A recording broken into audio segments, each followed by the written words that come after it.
അന്ന് നമ്മളെ ചാനൽ ചർച്ചയിൽ വന്നിരിക്കുന്ന നമ്മൾ ഓപ്പോസിറ്റ് വന്നിരുന്ന BJP നേതാക്കന്മാരുണ്ട്. അവർ ആ ചാനൽ ചർച്ചയിൽ നിന്ന് നമുക്ക് മനസ്സിലായ ചില കാര്യങ്ങളുണ്ട്. അവർക്ക് ലക്ഷദ്വീപ് എന്താണെന്നോ ലക്ഷദ്വീപ് എത്ര ഐലൻഡ് ഉണ്ടെന്നോ എന്തൊക്കെയാണോ എന്ന് പോലും അവർക്കറിയില്ല. അവർ പറയാണ് കോൺഗ്രസിലേക്ക് പോയിട്ടുണ്ട്. സന്ദീപ് വാര്യരൊക്കെ നമുക്ക് ഉപയോഗിക്കാമല്ലോ, ചർച്ചയ്ക്കുണ്ടായിരുന്നല്ലോ. സന്ദീപ് വാര്യർ ഇപ്പോൾ കോൺഗ്രസിലാണ്. അത് വിശ്വാസം, BJPയോടുള്ള വിശ്വാസം നഷ്ടപ്പെട്ട് കഴിഞ്ഞാൽ പിന്നെ സ്വാഭാവികമല്ലേ. എൻ്റെ നാടിനെ കണ്ടിന്യൂസ് ആയിട്ട് ഇത്രയും ആക്രമിക്കാൻ ശ്രമിക്കുന്ന, എൻ്റെ നാടിന് ഒരു സപ്പോർട്ടും തരാതിരിക്കുന്ന, എൻ്റെ ലക്ഷദ്വീപുകാരെ ഇത്രയും ശ്വാസം മുട്ടിച്ച് കൊല്ലാൻ ശ്രമിക്കുന്ന, ശ്വാസം മുട്ടിച്ചല്ലേ, ഒന്ന് ആലോചിച്ച് നോക്ക്. എൻ്റെ ലക്ഷദ്വീപുകാർക്ക് ആവശ്യമുള്ള കാര്യങ്ങൾ എന്താണ് ആള് ചെയ്തിട്ടുള്ളത്? മോദി അന്ന് വന്നു ലക്ഷദ്വീപ് കണ്ടു, ലക്ഷദ്വീപിൻ്റെ ഭംഗി കണ്ടു, ലക്ഷദ്വീപിൻ്റെ പറ്റി പോസ്റ്റുകൾ ഇട്ടു. നല്ല ഭംഗിയാണ്, ഐലൻഡ് കാണാൻ നല്ല ഭംഗിയാണ്. ശരിയാണ്, ഐലൻഡ് കാണാൻ നല്ല ഭംഗിയാണ്. പക്ഷെ ഐലൻഡിൻ്റെ അകത്തിരുന്ന ആൾക്കാർ, ആ ജനങ്ങൾ അനുഭവിക്കുന്ന ഒരു ബുദ്ധിമുട്ട് ആൾക്ക് ഒന്ന് മനസ്സിലാക്കാമായിരുന്നല്ലോ. ആ ഹോസ്പിറ്റൽ ബേസിക് നീഡല്ലേക്കാണ് ഞങ്ങളുടെ ഒക്കെ. എനിക്ക് നഷ്ടപ്പെട്ട എൻ്റെ വാപ്പാനെയാണ്, എൻ്റെ അനിയനെയാണ്. അതേപോലെ എത്ര കുടുംബങ്ങളിൽ നിന്നാണ് ആളുകൾ നഷ്ടപ്പെട്ടുകൊണ്ടിരിക്കുന്നത്. ഈ ആളുകളുടെ ഒക്കെ ഒരു വികാരം മനസ്സിലാക്കാറുന്നില്ലേ? നമ്മൾ ആവശ്യപ്പെടുന്ന എന്താണ്? ബേസിക് നീഡല്ലേ. ടൂറിസം നടത്തിക്കോ, നിങ്ങൾ നടത്തണ്ടെന്ന് ഞങ്ങൾ ആരും പറഞ്ഞിട്ടില്ലല്ലോ. പക്ഷെ ഞങ്ങൾക്ക് ആവശ്യമുള്ളൊരു ബേസിക് നീഡ് തന്നിട്ട് പോരെ. ഇക്കൊക്കെ ഒരു കാര്യമല്ലോ. ലക്ഷദ്വീപിൽ ഇവർ ഇത്രയും ടൂറിസം നടത്തണമെന്ന് ആഗ്രഹിക്കുമ്പോൾ ജനങ്ങളുള്ള തിങ്ങിപ്പാർക്കുന്ന ഏരിയയാണ് ചൂസ് ചെയ്യുന്നുണ്ടെങ്കിൽ അവിടെ എന്തൊക്കെ പ്രോബ്ലംസ് ഉണ്ട്? വെള്ളത്തിന് പ്രോബ്ലം ഉണ്ടാവും. ക്യാരിങ് കപ്പാസിറ്റി ഉണ്ടോ? ലക്ഷദ്വീപിനെ സംബന്ധിച്ചൊരു ക്യാരിങ് കപ്പാസിറ്റി ഇല്ല. വേസ്റ്റ് മാനേജ്മെൻറ്റ് നന്നായിട്ടില്ല. ഇതൊന്നും ഇല്ലാതെ എങ്ങനെയാണ് ഒരു ടൂറിസ്റ്റുകൾ പോട്ടെ? ഹോസ്പിറ്റൽ ഇല്ല എന്നല്ല, ഡോക്ടർമാരില്ല. എന്തെങ്കിലും ഒരു അപകടം പറ്റിയ ഇവാക്വേഷനാണ്. ഈ ഇവാക്വേഷൻ നടത്തുന്ന ഒരു സ്ഥലത്തേക്ക് എന്ത് വിശ്വസിച്ചിട്ടാണ് ജനങ്ങൾ വരിക?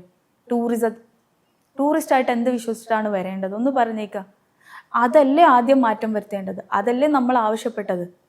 അപ്പം അത് ഒന്നും ചെയ്യാണ്ടിരിക്കുമ്പോൾ നമുക്ക് ദേഷ്യം വരും. പൊതുവേ എനിക്കിപ്പോൾ ഉള്ള വെറുപ്പും ദേഷ്യവും അത് തന്നെയാണ്. എനിക്ക് ആവശ്യമുള്ളത് എന്താണ്? അവിടേക്ക് ഹോസ്പിറ്റലും നല്ല ഡോക്ടർമാരും അതേപോലെ എല്ലാ ഫെസിലിറ്റിയോടുകൂടെ. എനിക്ക് ഇവാക്വേഷൻ എന്ന് പറയുന്ന പ്രോസസ്സ് എക്കാലവും പ്രാക്ടിക്കലായിട്ട് നടക്കുന്ന ഒരു കാര്യമേ അല്ല. ഈ ഇവാക്വേഷൻ കൊണ്ട് എത്ര പേര് മരണത്തിലേക്ക് എത്തിയിട്ടുണ്ടെന്ന് അറിയാം. കാരണം ഹാർട്ട് അറ്റാക്ക് വന്നൊരു പേഷ്യൻറ്റിന് ഇവാക്വേഷൻ നടത്തി കഴിഞ്ഞാൽ കൃത്യമായ ഓക്സിജൻ കൊടുത്താലും കൊടുത്തില്ലെങ്കിലും തന്നെ, അഥവാ ഇനി ഓക്സിജൻ ഇല്ലാത്തൊരു ഐലൻഡിൽ നിന്നാണ്, ഒരു ഓക്സിജൻ ഇല്ലാത്തൊരു ഐലൻഡിൽ നിന്നാണ് കയറ്റുന്നതെന്നുണ്ടെങ്കിൽ ആ ഹെലികോപ്റ്ററിനകത്ത് ഓക്സിജൻ ഇതുണ്ടാവില്ല, കൊടുക്കാനുള്ള ഫെസിലിറ്റി ഉണ്ടാവില്ല. എന്താണ് ചെയ്യുക ഇവർ? ആ പേഷ്യൻ്റ് എയറിൽ കൂടെ ലിഫ്റ്റ് ചെയ്ത് കൊണ്ടുവരണം. എയർ ലിഫ്റ്റിംഗ് എന്ന് പറയുമ്പോൾ നമ്മൾ ഹാർട്ടിൻ്റെ ഒരു ഹാർട്ടിൻ്റെ ഡോക്ടറിനോട് സംസാരിച്ച് നോക്ക്. ഞാനിതൊക്കെ ഫേസ് ചെയ്തിട്ടുള്ള ഒരാളാണ്. എൻ്റെ വാപ്പയുടെ കാര്യത്തിൽ പോലും വാപ്പക്ക് അറ്റാക്കായിട്ട് കൊണ്ടുവരുമ്പോൾ, എയർ ലിഫ്റ്റ് ചെയ്ത് കൊണ്ടുവരുമ്പോൾ ആ പേഷ്യൻ്റെ ബോഡിയിൽ പിന്നെയും ഇത് കൂടുക ചെയ്യുന്നത്, പ്രഷർ കൂടുക ചെയ്യുന്നത്. അത് അപകടത്തിലേക്ക് വീണ്ടും കൊണ്ടുപോവുക ചെയ്ത്. ഇതുപോലും മനസ്സിലാക്കാനുള്ള ബേസിക് സംഭവമല്ലേക്കാ, ജീവനല്ലേക്കാ ഇങ്ങനെ കൊണ്ടുവരുന്നത്.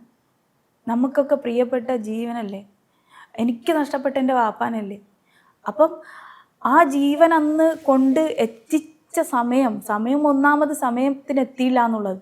പക്ഷെ പിന്നെ എയർ ലിഫ്റ്റ് ചെയ്യുമ്പോൾ ഉണ്ടാകുന്ന ബുദ്ധിമുട്ട് നമ്മൾ ആ ഡോക്ടർ നമ്മളോട് പറയുമ്പോഴാണ് ഞാനടക്കമുള്ള ആൾക്കാർ മനസ്സിലാക്കണത് ശരിയാണെന്ന്.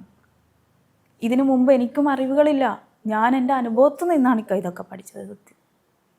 സോ ഇത്രയും ബുദ്ധിമുട്ടുള്ളൊരു സ്ഥലമാണ് ലക്ഷദ്വീപ്. ആ ലക്ഷദ്വീപിനെയാണ് ഇപ്പോൾ BJP സർക്കാർ ഭരിക്കുന്നതെന്നുണ്ടെങ്കിൽ അവർ ചെയ്യേണ്ടത് എന്താണ്? അവർ ചെയ്യേണ്ടത് ഞങ്ങൾക്ക് ആവശ്യമുള്ള ഹോസ്പിറ്റൽ ശരിയാക്കി തരണം. ഞങ്ങൾക്ക് ഒരിക്കലും എയർലിഫ്റ്റ് ഇത്രയും പ്രാക്ടിക്കലായിട്ട് കൊണ്ടുപോകാൻ പറ്റില്ല. അല്ല, ദീർഘകാലം കോൺഗ്രസിന്റെ MP ആയിരുന്നു സയ്യിദ് അല്ലേ? അന്ന് കോൺഗ്രസിന്റെ ഭരണകാലമാണ്. അന്നും ഇതൊക്കെ ചെയ്യാമായിരുന്നു. അന്ന് ഈ തുടക്കം തന്നെയാണ്. അന്ന് ഉള്ള മാറ്റങ്ങളാണ്. എല്ലാ സ്ഥലങ്ങളിലും എല്ലാ നാട്ടിലും ഹോസ്പിറ്റൽ ഉണ്ട്, ഇല്ല എന്നല്ല പറയണത്. ഇപ്പൊ ഹോസ്പിറ്റൽ ഉണ്ടായിട്ട് ഡോക്ടർമാരില്ല, നേഴ്സുകളില്ല, മെഡിസിൻസ് ഇല്ല. മനസ്സിലായോ?